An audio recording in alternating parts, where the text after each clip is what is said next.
Hey, it's Steve. For a little YouTube channel like mine, I've got some pretty smart viewers. I mean, guys that really know stuff about different rifles. Well, I got one for you today. It's an obscure rifle. I've laid my eyes on one twice in my life. Once from a guy bragging about it, and once at a range, and I was offered a chance to shoot it, and I did. I was about 20 years old at the time. Now, there were a lot of misconceptions about this rifle, especially from the people that owned them. They told me that this was the rifle that originated the 300 Weatherby, and I can't find anything supporting that. But I will tell you, it was ahead of its time.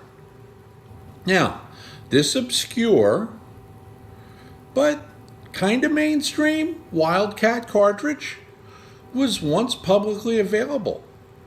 Now, I'm about to butcher the people's last names, okay? There was a pair of brothers, and I'm going to say their name was Junke, like Juenke or something like that.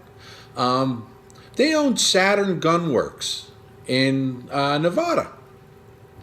They're very famous for turning out really nice rifles with Mauser actions. Well, they were of the opinion that the more powder, the more power. Well, kind of right on that. So they came out with a line of cartridges that were increased case load. That's right. They increased the amount of cartridges, the amount of powder that a case could hold.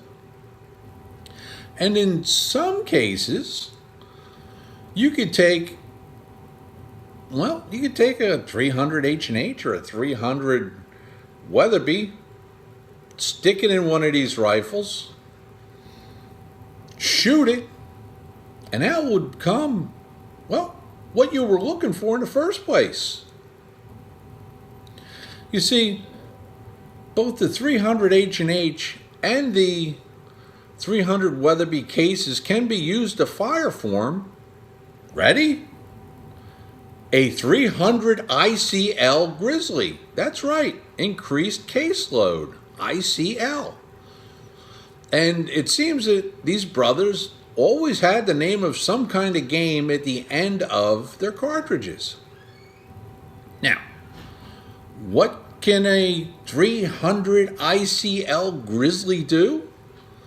Well, with somewhere around 82 grains of powder, it can shoot a 220 grain bullet, reportedly 3,200 feet a second out of a 30 caliber centerfire.